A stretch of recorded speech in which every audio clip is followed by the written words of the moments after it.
दोस्तों आज मैं आप लोगों के लिए लेकर आया हूं the continental from the world of John Wick. इस वेब सीरीज के सिर्फ 3 एपिसोड हैं और कोशिश करूंगा मैं तीनों एपिसोड को एक ही वीडियो में एक्सप्लेन करने की। ये पूरी वेब सीरीज जॉन विक के होटल द कॉन्टिनेंटल के इर्द गिर्द घूमती है। मैं श्योर हूँ आपको ये वेब सीरीज देखकर मजा आने वाला है। तो बिना समय गवाए वीडियो शुरू करते हैं।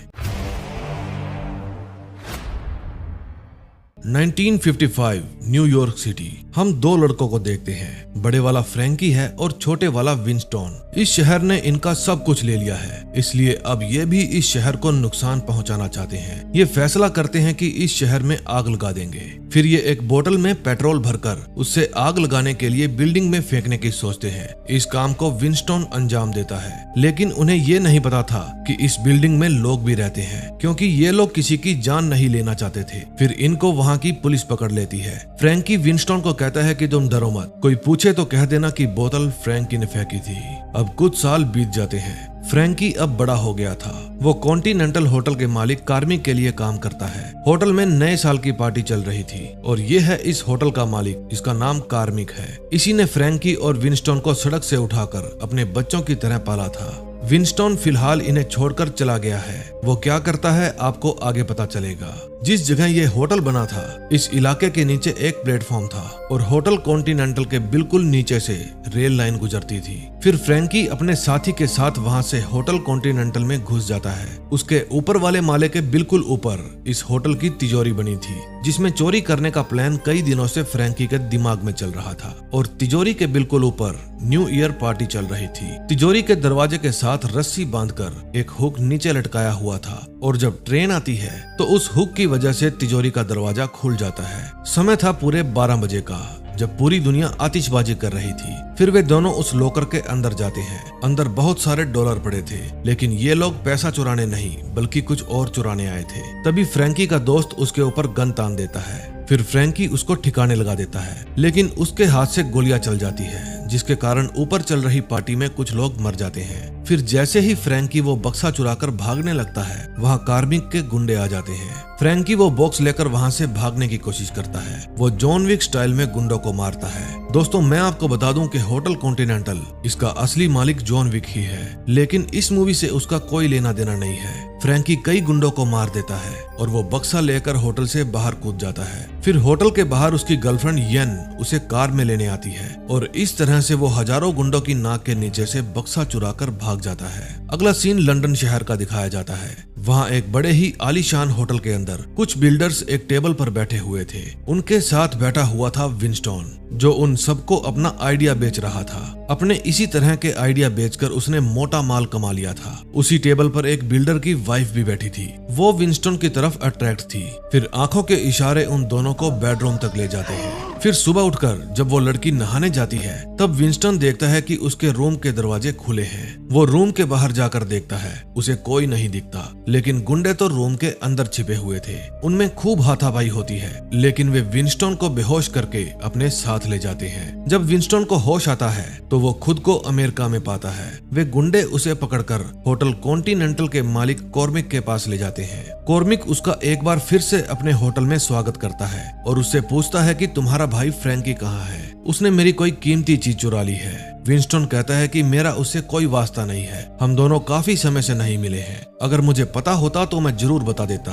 फिर विंस्टन उसे वहां से जाने के लिए कहता है और अपने आदमियों को कहता है कि इस पर कड़ी नजर रखना। ये है केडी, ये एक रिटायर्ड पुलिस वाली है। इसके साथ में जो आदमी है वो एक पुलिस वाला है। इन दोनों का आपस में प्यार का लफड़ा चल रहा है। ये भी फ्रैंकी को ढूंढना चाहती है। अब फ्रैंकी ने इसके साथ कुछ तो ऐसा किया होगा जिसके लिए ये उसे ढूंढ रही है। ये है माइल्स, लू और लेमी। माइल्स और लू भाई बहन हैं और लेमी इनका दोस्त है। ये लोग भी लड़ाई में बहुत होशियार हैं। ये लोग इलीगल गन बेचने का धंधा करते हैं। लू इनके ऊपर भी नजर रखती है, क्या पता कहां से फ्रैंकी का सुराग मिल जाए। रात को विंस्टन अपने एक पुराने दोस्त चार्ली के पास जाता है। चार्ली उससे पूछता है कि तुम तो लंदन चले गए थे, फिर वापस यहाँ कैसे? विंस्टन बताता है कि फ्रैंकी ने कॉन्टिनेंटल में चोरी कर ली है और खुद जाकर कहीं छिप गया। फिर उस होटल के मालिक ने मुझे उठवा लिया। क्या तुम जानते हो कि फ्रैंकी कहाँ है? लेकिन चार्ली और उसके दोस्तों किसी को भी नहीं पता था कि फ्रैंकी कहाँ है। फिर चार्ली उसे एक एड्रेस देता है और कहता है कि ये चाइना टाउन में उस जगह हो सकता है। उसको अक्सर एक चाइनीज लड़की के साथ देखा गया है,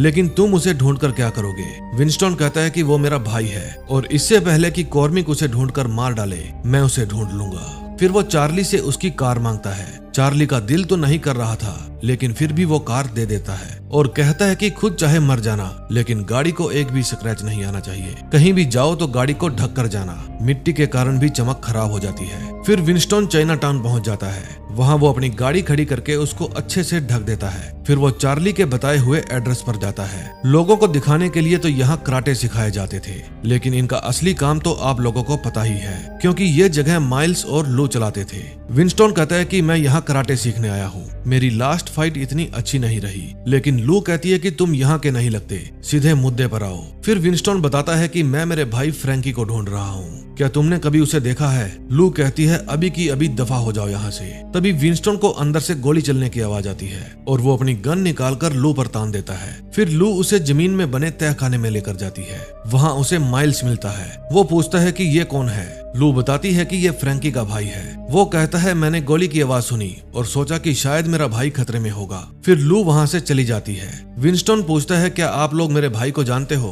फिर वे उसे अपने हथियार वाले कमरे में लेकर जाते हैं। वे बताते हैं कि तुम्हारा भाई पहले हमारे साथ काम किया करता था, एक बार उसकी वजह से हमें नुकसान हो गया। हम कहीं पर गन का सौदा करने के लिए गए थे, लेकिन वो आया ही नहीं। फिर दूसरी पार्टी ने हम लोगों से गन लूट ली। सुना है उसने कॉन्टिनेंटल में भी चोरी कर ली। तुम अकेले नहीं हो जो उसे ढूंढ रहे हो, लेकिन फ्रैंकी की खास बात बताता हूँ, जब तक वो खुद नहीं चाहेगा उसे कोई नहीं ढूंढ सकता। विंस्टन कहता है कि मुझे विश्वास है, मैं ढूंढ लूंगा। फिर वो जाने से पहले उससे एक गन मांगता है। माइल्स उसे एक गन दे देता है। अगले सीन में हम एक लेडी को देखते हैं। वो भी उसी बॉक्स के पीछे थी जिसको फ्रैंकी ने चुराया था। उसका खास आदमी एक आदमी को पीट पीट कर पूछताछ कर रहा था। ये वही आदमी है जो फ्रैंकी के साथ चोरी करने गया था। वो अभी तक मरा नहीं था, जिंदा था, लेकिन वो आदमी कहता है कि वो बॉक्स फ्रैंकी ले गया है। अब विंस्टन फ्रैंकी को इस शहर के हर गली कूचे में ढूंढ रहा था। तभी उसे एक मूवी का पोस्टर दिखता है और उसके दिमाग की घंटी बज जाती है। वो गाड़ी को घुमाकर शहर के एक बंद पड़े हिस्से में जाता है और वहाँ अपनी गाड़ी पार्क करके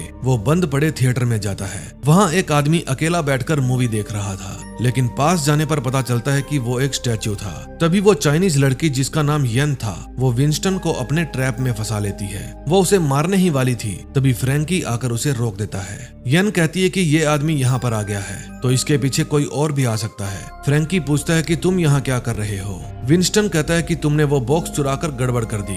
तुम्हारे कारण कार्मिक के गुंडे मुझे लंदन से उठाकर यहाँ ले आए। अगर तुम उसके हाथ लग गए तो वो तुम्हें मार डालेगा। तुम्हारे पास कोई प्लान नहीं है फ्रैंकी, मैं तुम्हारी मदद करने के लिए आया हूँ। फ्रैंकी बताता है कि मैं उस बॉक्स की डील करने वाला था, उसके बदले मुझे अच्छी कीमत मिलेगी। लेकिन तभी वहाँ पर कार्मिक के गुंडे आ जाते हैं। वे विंस्टन की कार देखकर वहीं पर रुक जाते हैं और कार से अपने हथियार निकालने लगते हैं। बिल्डिंग के अंदर फ्रैंकी भी अपना छुपाया हुआ बॉक्स निकालता है। विंस्टन पूछता है कि क्या है इसमें? फ्रैंकी बताता है कि प्राचीन सिक्के बनाने वाली एक प्रेस।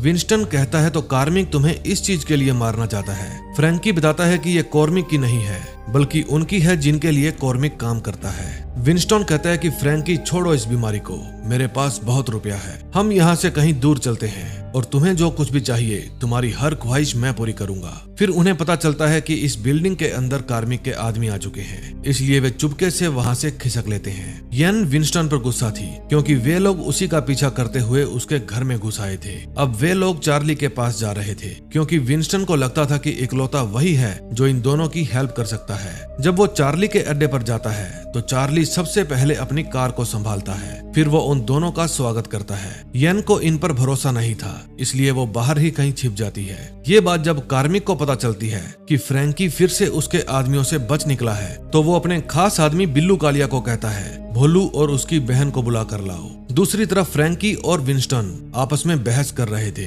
क्योंकि फ्रैंकी नहीं चाहता था कि विंस्टन वापस इस काली दुनिया में आए। वो उसे वापस लौट जाने के लिए कहता है, लेकिन दोस्तों गद्दार तो हर जगह होते हैं। चार्ली का भी एक साथी गद्दार था। वो कार्मिक को बता देता है कि फ्रैंकी और विंस्टन चार्ली के अड्डे पर छुपे हैं। कार्मिक उसे उन्हें वहीं पर रोकने के लिए कहता है। फिर फ्रैंकी और विंस्टन जब कार में बैठकर यन का इंतजार कर रहे थे तो वो गद्दार पीछे से आकर उन पर हमला करने की कोशिश करता है, लेकिन ऐन मौके पर यन वहां आ जाती है और उस गद्दार का काम तमाम कर देती है।